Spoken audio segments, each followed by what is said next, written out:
Mother? Mother, Miss Burton's on the telephone from the high school. Oh, ask her to come to tea. Oh, Aunt Ursula's coming. Oh, she won't bite her. Go on, Sybil. Oh, be a dear. I must have 40 winks, or I can't face the family.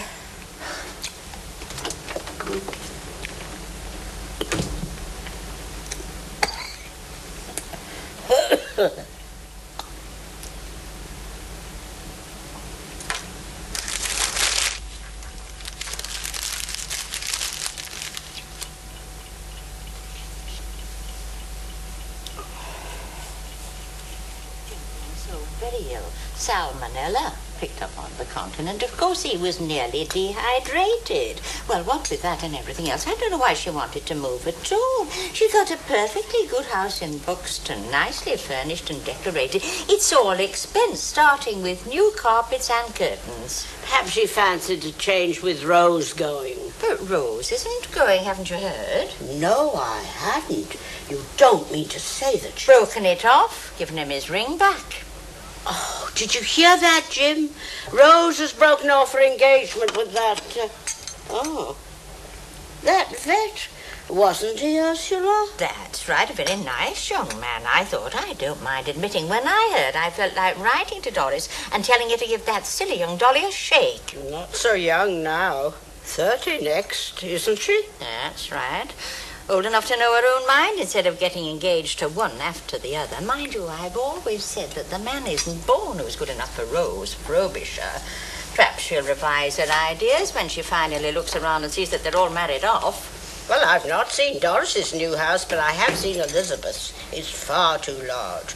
Oh, and she spent much too much on it. Wouldn't be advised. Headstrong. Waits till Walter's safely in his grave, then starts chucking his money about as though she'd won the Irish sweepstake. Yes, what does a farmer's widow want with a dining room and a drawing room? It's sheer waste. Sheer waste. And it's all to clean. I just hope she's luckier than I've been with her help. All these village lasses want nowadays is to be gallivanting off into the towns and dancing to these jazz bands. And I'd like to take a scrubbing brush to some of their faces, the way they rouge and lipstick. It's funny you should say that. We appointed a new school inspector the other week, a youngish man, and somebody asked him if you had 2 candidates for a teaching post with equal qualifications, but one of them used lipstick and the other did not, which one would you choose? And he said straight out, the one that does not plaster with paint the face God gave her. Yeah, right. what So did I you do? see, Miss Burton, even you modern educationists sometimes see eye to eye with us old-fashioned people. Well, I don't know whether you'd call me modern, Mrs. Bedders, but I certainly don't agree with the inspector. Really? Why not? My difficulty is to persuade girls that membership of my profession does not imply a total indifference to all other sides of life. Your profession? I teach. Didn't I say? Miss Burton is the headmistress at the girls' high school. Indeed. I regard lipstick as a symbol of self-respect, an interest in one's appearance, and a hopeful, self-assured attitude towards life. If I had 2 candidates before me, both with equal qualifications, but one of them looked as though she washed her face in laundry soap and dried it on a hockey field, and the other looked as though she could hold down the post of head mannequin at Molyneux's, but had chosen to teach instead, I would choose the mannequin every time. I'd be sure that her influence on the children would be far wider, more exhilarating, and definitely more healthy. Really?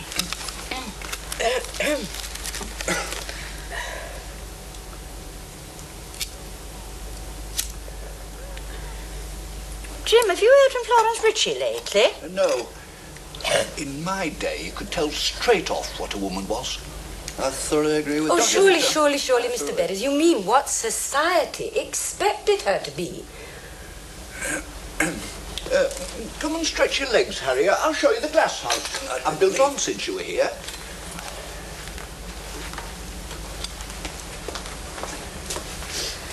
More tea, Ursula? Well, Oh, no. It's empty. I'm afraid I really must be going in a few moments, Mrs. Bedders. Oh, won't you stay to supper?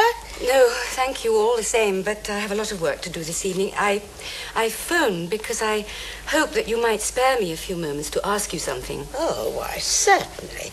What is it? Well, it really concerns the governors, but I wanted to consult you first before term started. Oh, very well. Now, perhaps we can... Don't let me intrude. I'll go and take a stroll in the garden with the men. Thank you, Ursula. We won't be long, I'm sure.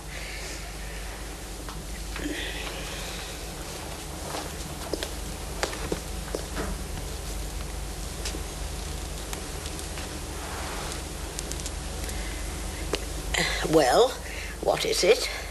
You know the Hollies? The Hollies? The Shacks. Kiplington. He's a builder's labourer. His daughter comes to the high school on a scholarship.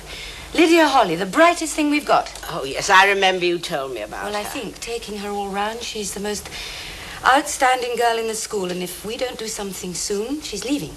Oh, why? Well, her mother died 10 days ago in childbirth. Lydia's only just 15, and her scholarship was delayed 3 years while she looked after the younger ones, and now she'll have to give it up altogether and go home to look after them all. Oh, poor child. Has she no other aunts or relatives? No one, I've asked. And the father's a hopeless creature, just takes it for granted. I suppose he must. But she can't. She mustn't. It would be monstrous. I think she knew that having this child might kill her mother, and that's enough to affect her for life. Children shouldn't see their worst fears realized. We must save her. It's all very well, but I don't see what we can do. But we must do something. It's intolerable. Think of the waste. Waste? A girl like that, all that talent, when there's so little in the world, that it should come to nothing. Yes, but she's got a family to look after. But anyone can do that. Besides, she's far too young.